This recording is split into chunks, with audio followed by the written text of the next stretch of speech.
بسم الله الرحمن الرحيم الحمد لله الذي أنزل على عبده الكتاب ولم يجعل له عوجا قيما لينذر بأسا شديدا من لدنه ويبشر المؤمنين الذين يعملون الصالحات أن لهم أجرا حسنا ماكثين فيه أبدا وينذر الذين قالوا اتخذ الله ولدا ما لهم به من علم ولا لآبائهم كبرت كلمة تخرج من أفواههم إن يقولون إلا كذبا فلعلك باخع نفسك على آثارهم إن لم يؤمنوا بهذا الحديث أسفا إنا جعلنا ما على الأرض زينة لها لنبلوهم أيهم أحسن عملا وإنا لجاعلون ما عليها صعيدا جرزا أم حسبت أن أصحاب الكهف والرقيم كانوا من آياتنا عجبا إذ أوى الفتية إلى الكهف فقالوا ربنا آتنا من لدنك رحمة وهيئ لنا من أمرنا رشدا فضربنا على آذانهم في الكهف سنين عددا ثم بعثناهم لنعلم أي الحزبين أحصى لما لبثوا أمدا نحن نقص عليك نبأهم بالحق إنهم فتية آمنوا بربهم وزدناهم هدى وربطنا على قلوبهم إذ قاموا فقالوا ربنا رب السماوات والأرض لن ندعو من دونه إلها لقد قلنا إذا شططا هؤلاء قوم اتخذوا من دونه آلهة لولا يأتون عليهم بسلطان بين فمن أظلم ممن افترى على الله كذبا وإذ اعتزلتموهم وما يعبدون إلا الله فأووا إلى الكهف ينشر لكم ربكم من رحمته ويهيئ لكم من أمركم مرفقا وترى الشمس إذا طلعت تزاور عن كهفهم ذات اليمين وإذا غربت تقرضهم ذات الشمال وهم في فجوة منه ذلك من آيات الله من يهد الله فهو المهتد ومن يضلل فلن تجد له وليا مرشدا وتحسبهم أيقاظا وهم رقود ونقلبهم ذات اليمين وذات الشمال وكلبهم باسط ذراعيه بالوصيد لو اطلعت عليهم لوليت منهم فرارا ولملئت منهم رعبا وكذلك بعثناهم ليتساءلوا بينهم قال قائل منهم كم لبثتم قالوا لبثنا يوما أو بعض يوم قالوا ربكم أعلم بما لبثتم فابعثوا أحدكم بورقكم هذه إلى المدينة فلينظر أيها أزكى طعاما فليأتكم برزق منه وليتلطف ولا يشعرن بكم أحدا إنهم إن يظهروا عليكم يرجموكم أو يعيدوكم في ملتهم ولن تفلحوا إذا أبدا وكذلك أعثرنا عليهم ليعلموا أن وعد الله حق وأن الساعة لا ريب فيها إذ يتنازعون بينهم أمرهم فقالوا ابنوا عليهم بنيانا ربهم أعلم بهم قال الذين غلبوا على أمرهم لنتخذن عليهم مسجدا سيقولون ثلاثة رابعهم كلبهم ويقولون خمسة سادسهم كلبهم رجما بالغيب ويقولون سبعة وثامنهم كلبهم قل ربي أعلم بعدتهم ما يعلمهم إلا قليل فلا تمار فيهم إلا مراء ظاهرا ولا تستفت فيهم منهم أحدا ولا تقولن لشيء إني فاعل ذلك غدا إلا أن يشاء الله واذكر ربك إذا نسيت وقل عسى أن يهديني ربي لأقرب من هذا رشدا ولبثوا في كهفهم 300 سنين وازدادوا 9 قل الله أعلم بما لبثوا له غيب السماوات والأرض أبصر به وأسمع ما لهم من دونه من ولي ولا يشرك في حكمه أحدا واتل ما أوحي إليك من كتاب ربك لا مبدل لكلماته ولن تجد من دونه ملتحدا واصبر نفسك مع الذين يدعون ربهم بالغداة والعشي يريدون وجهه ولا تعد عيناك عنهم تريد زينة الحياة الدنيا ولا تطع من أغفلنا قلبه عن ذكرنا واتبع هواه وكان أمره فرطا وقل الحق من ربكم فمن شاء فليؤمن ومن شاء فليكفر إنا أعتدنا للظالمين نارا أحاط بهم سرادقها وإن يستغيثوا يغاثوا بماء كالمهل يشوي الوجوه بئس الشراب وساءت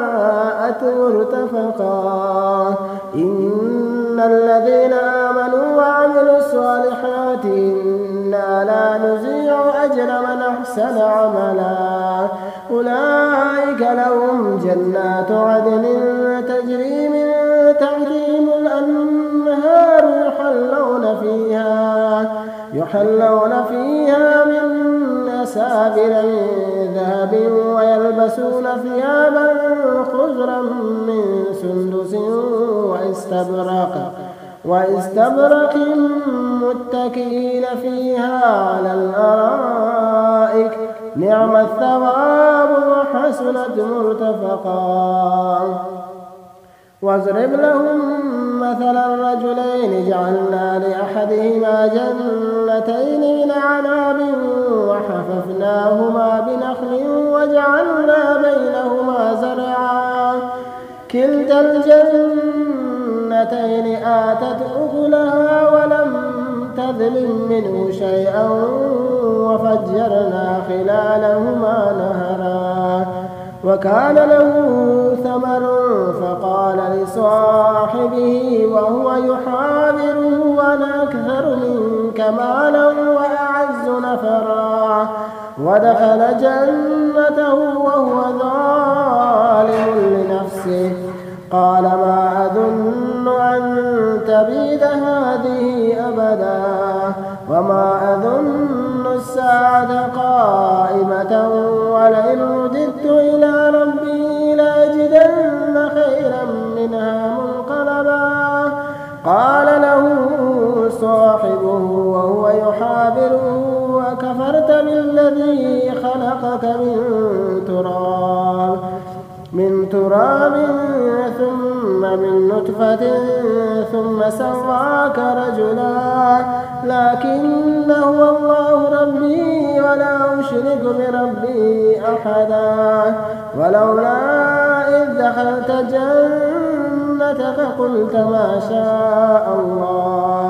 ما شاء الله لا قوة إلا بالله إن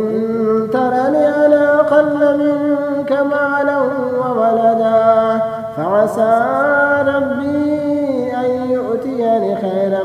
من جنتك ويرسل عليها حسبانا من السماء فتصبح سعيدا زلقا أو يصبح ماؤها غورا فلن تستطيع له طلبا وأحيط بثمره فأصبح يقلب كفيه على ما أنفق فيها وهي خاوية على عروشها ويقول يا ليتني لم أشرك بربي أحدا ولم تكن له فئة ينصرونه من دون الله وما كان منتصرا هنالك الولاية لله الحق هو خير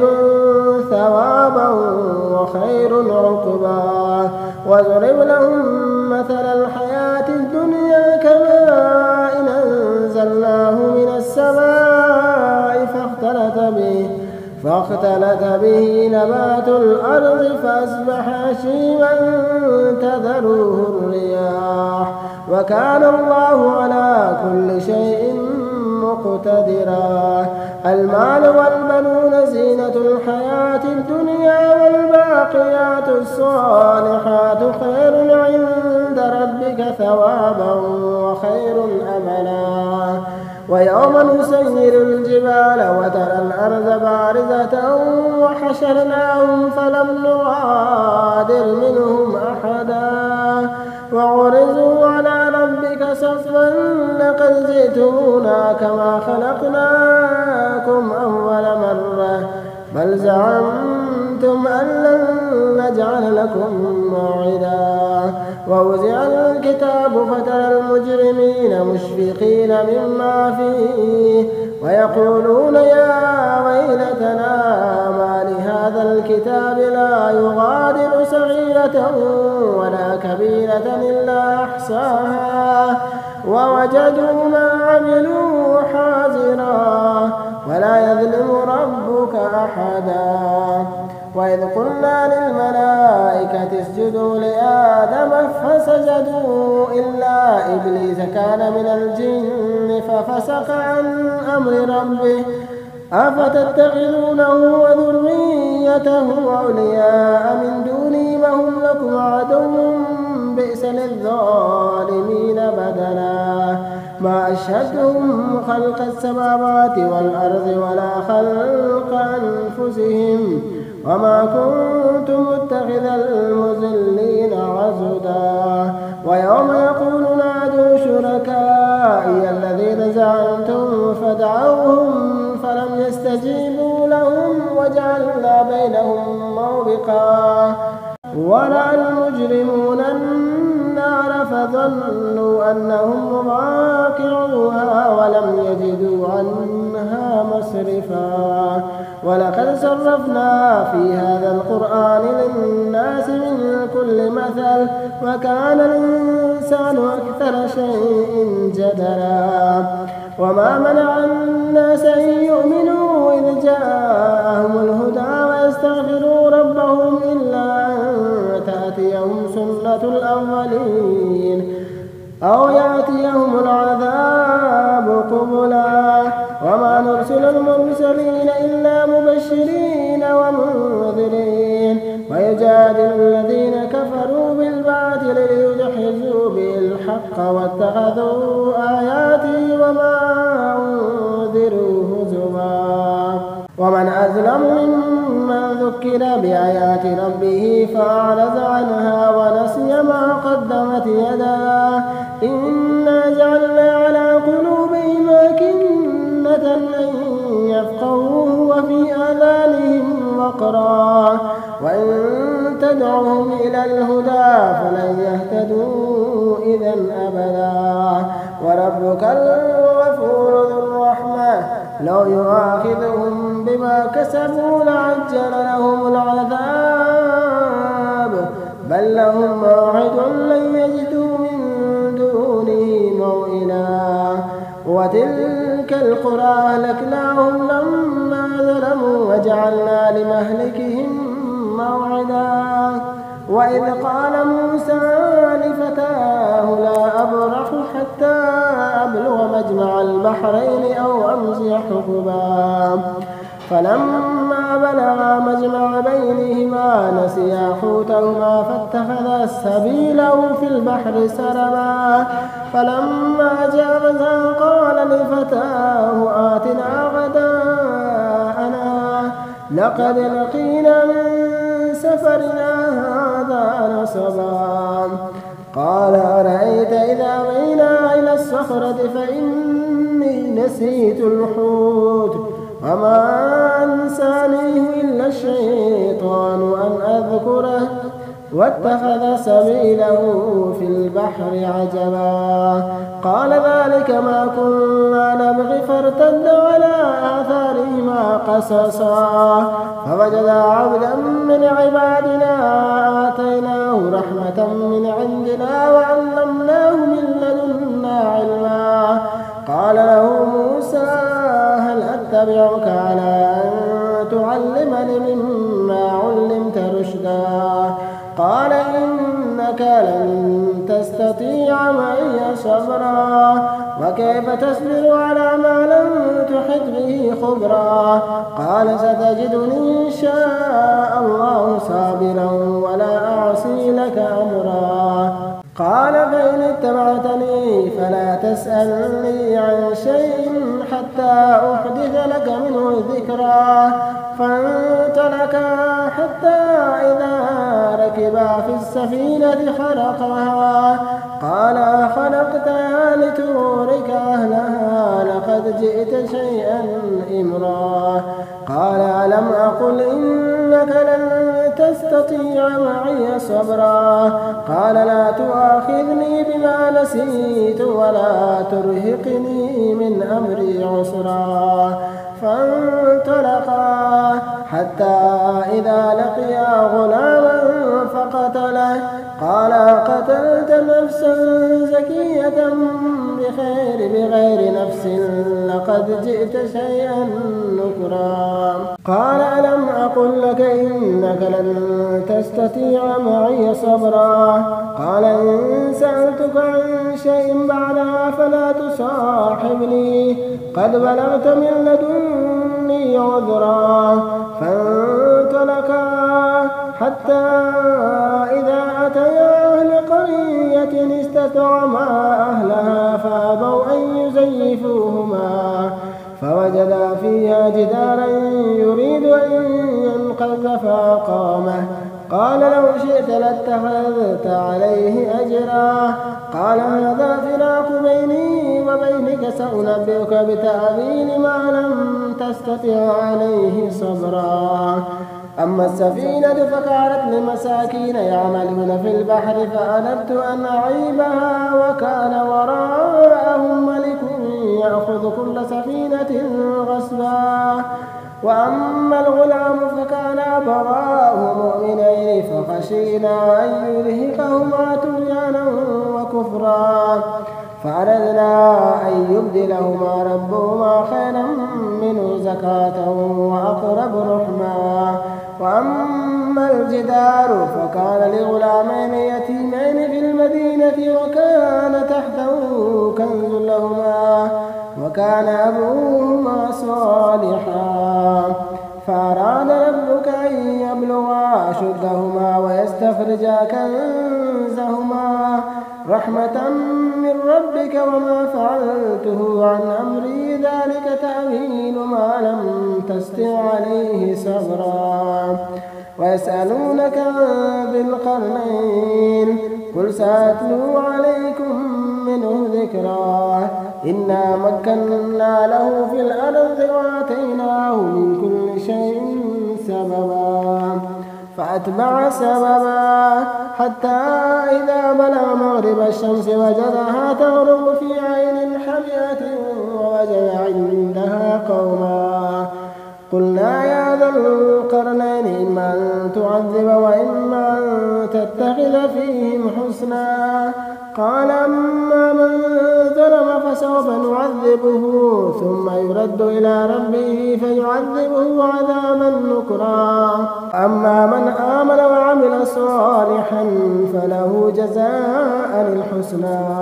وسنقول له من أمرنا يسرا. ثم أتبع سببا حتى إذا بلغ مطلع الشمس وجدها تطلع على قوم لم نجعل لهم من دونها سترا. كذلك وقد أحطنا